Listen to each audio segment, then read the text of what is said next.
got 2 bowls of melted butter here. One of them is just plain melted butter.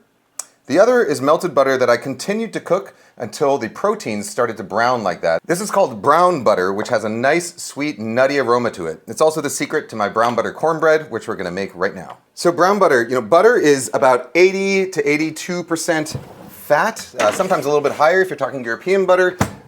About 16 to 17% water, and then just about 1%, sometimes 2% milk solids, which are proteins, carbohydrates, all the little bits of stuff that are left behind from the milk. It's that 1 to 2% that we care about. So what happens when we're browning butter, and we're doing it in an oven, by the way, that was a 425 degree oven. The pan that we put in there, a cast iron pan, that's where we're gonna bake our cornbread. It's gonna stay in there for about 10 to 20 minutes. But butter, that 1 to 2% of proteins, as the butter cooks, eventually all of the liquid in it, all of the water in it is going to evaporate off. And at that point, it's going to start rising to temperatures high enough to actually brown those proteins. And even that tiny amount of protein in there is enough to flavor all the butter. So it's going to give it a nice, rich, nutty flavor, which is going to transfer into our cornbread. All right, we're going to make cornbread a pretty traditional way. We're going to start with dry ingredients and then move on to wet ingredients and combine them separately. So I'm going with 5 ounces of yellow cornmeal. You can do a fine or medium grind on this, depending on the texture that you like. 5 ounces is about a cup. All right, I'm going to do 5 ounces of flour, all-purpose flour. So again, about a cup if you're doing it by volume. The exact measurements on this cornbread actually don't matter too much. It's pretty forgiving. Almost there. All right. 5 ounces of white flour. We're going to go with 2 tablespoons of brown sugar. I know some people from the South might balk at the idea of putting sugar, sweetener in their cornbread, whereas northern style cornbread typically has sugar in it. I'm not from the South, so I'm going to put sugar in my cornbread. We're also going to add a teaspoon of kosher salt, 2 teaspoons of baking powder,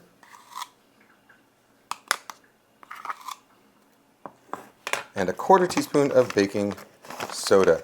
We're using baking soda in here because it's a powdered base. It's a powdered alkaline substance, and so we're going to be adding buttermilk to here later, which has a lot of acidity, and so those two are going to sort of neutralize each other in flavor and also help the cornbread become lighter. All right, in a second bowl, we're going to go in with a couple tablespoons of honey, more or less depending on how sweet or not you like your cornbread.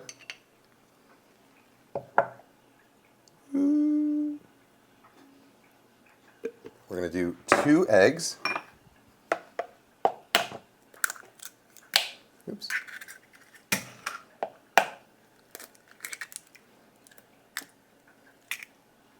And we're going to do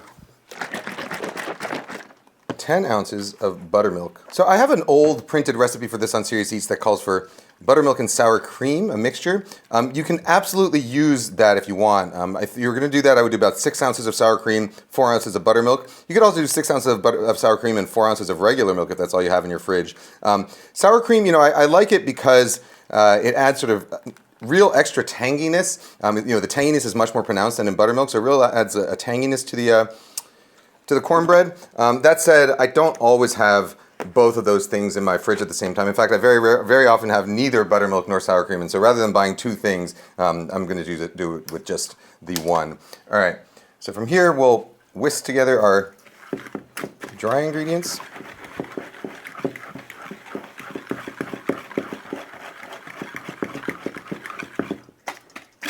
Try and get those clumps of brown sugar broken down. And we'll whisk together our wet ingredients.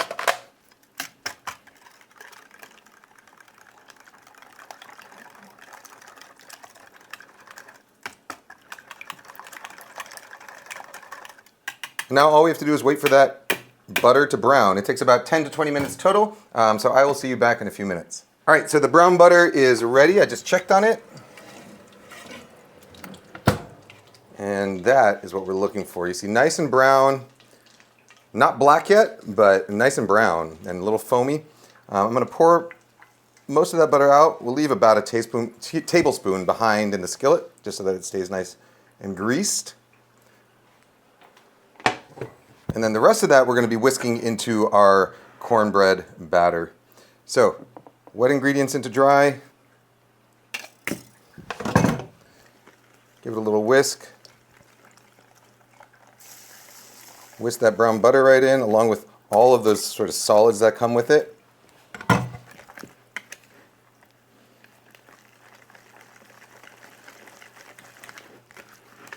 I've been trying to figure out occasions in which a dish that is typically made with butter, at least flavor-wise, wouldn't be either just as good or even improved with brown butter, and it's really hard to think of any situation where I'd rather have sort of fresh butter than brown butter. Yeah, I thought maybe lobster rolls or maybe like dipping, crab, but brown butter is just one of those really, really delicious things.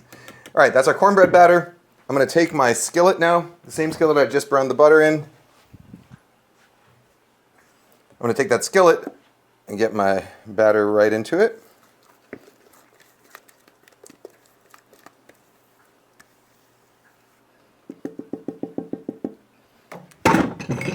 It's going to go straight back into that oven, and it's going to bake for, how many minutes? It's going to bake until it's done.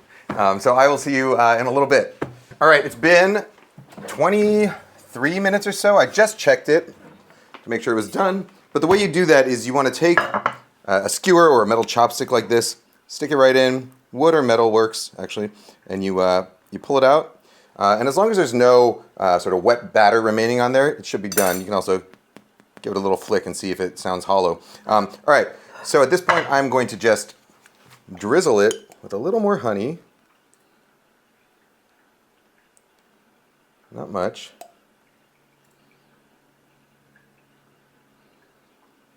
By the way, this cornbread, if you like, you can mix other stuff into the batter.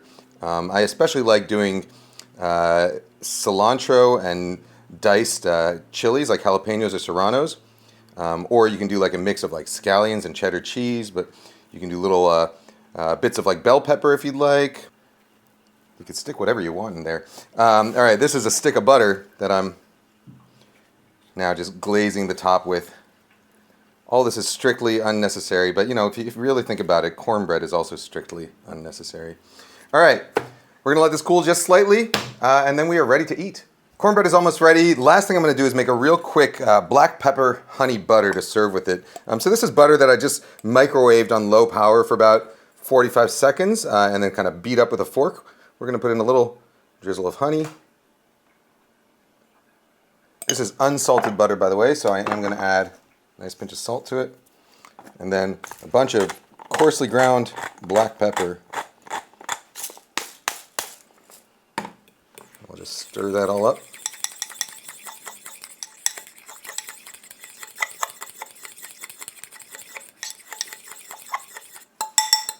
Sweet and savory.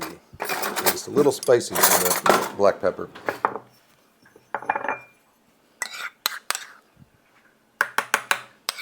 We used to serve a butter like this at my restaurant Wurst-Hall in San Mateo. We would serve it with our pretzels. All right, should we dig into the cornbread?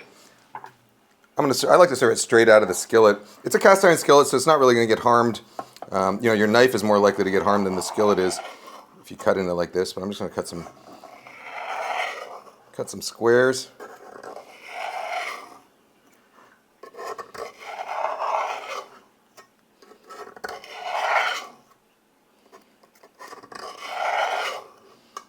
Let's pull out a nice little edge piece here. Ooh. Look at that. Moist, tender, steaming cornbread, black pepper honey butter.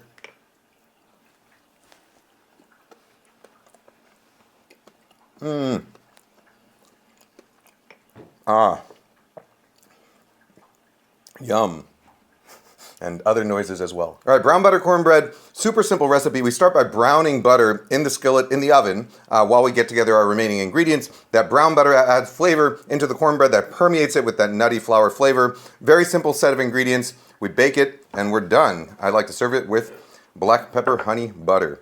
All right. Guys, gals, non-binary pals, see you later. Hey everyone, thank you for watching the video. If you're gonna be in Seattle this July 25th, you can catch Tasting Notes, which is my live stage show, multi-sensory stage show, involving the musicians of the Seattle Chamber Music Society, as well as some of Seattle's best chefs. There's gonna be live demos, there'll be music, there'll be discussion, there'll be tasting. We're all gonna have a good time, including pizza from Moto Pizza. So that's at Benaroya Hall, July 25th, 7 p.m. Tickets are available in the description below.